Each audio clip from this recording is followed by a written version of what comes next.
الله الرحمن الرحيم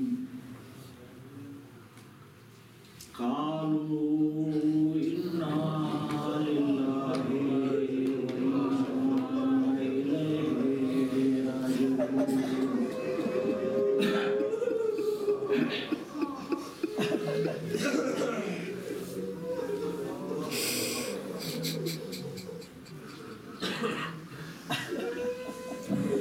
راجعون امام مظلوم آج خانہ سیدہ میں اندھیرا ہو گیا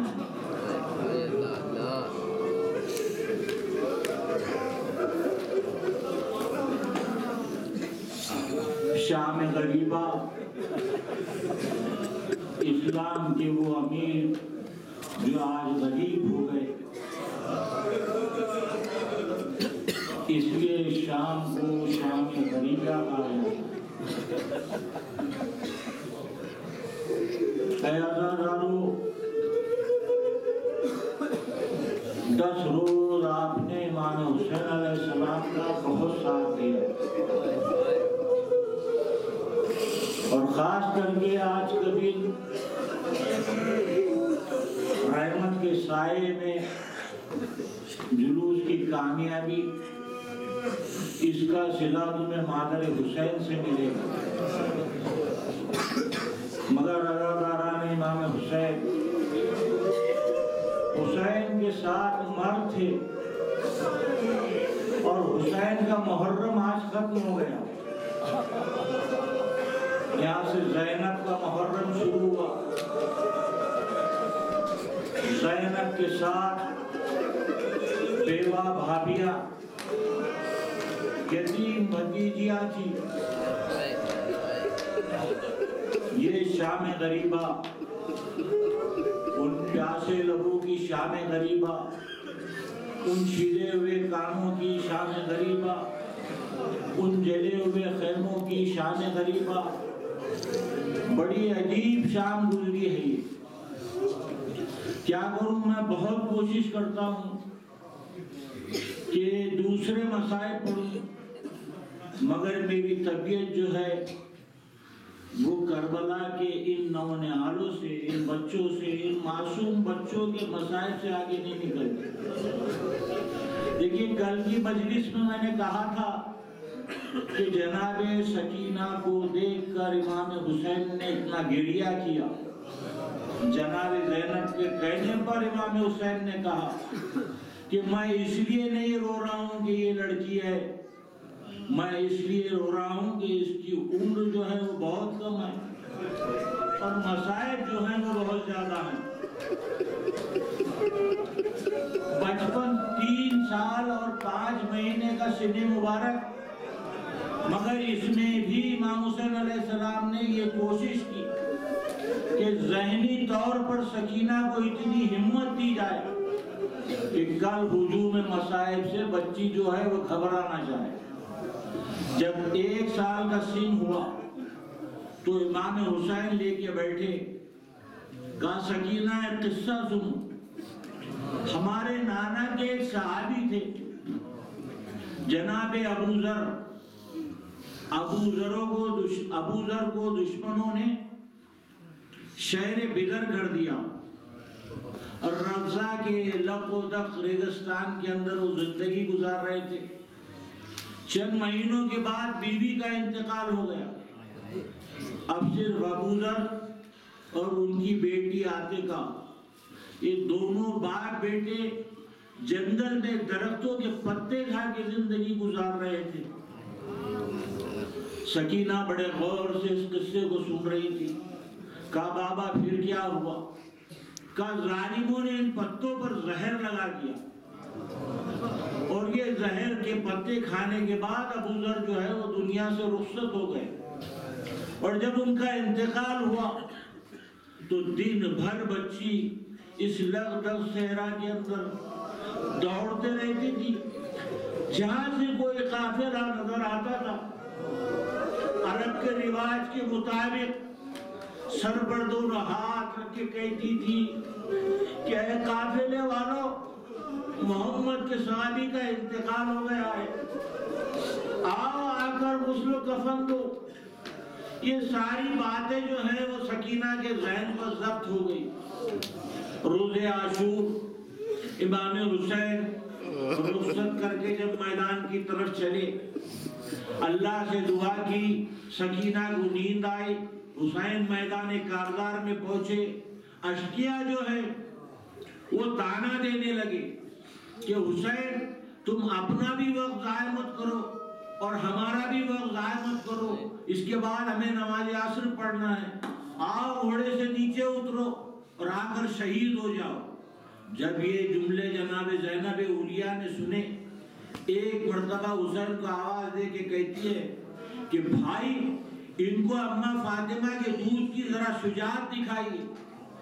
اس کے بعد حسین نے دونوں ہاتھ میں تلواریں لی اور ایک شیر ببر کی مانند جو ہے فوج پر جھپٹ پڑے اور یہ کہتے جاتے تھے کہ تم نے میرے قاسم کو مارا، تم نے میرے اکبر کو مارا، تم نے میرے عباس کو مارا، اور ایک ایسا حملہ کیا کہ فوج جو ہے وہ بھاگتی ہوئی نخیلہ تک پہنچ گئی.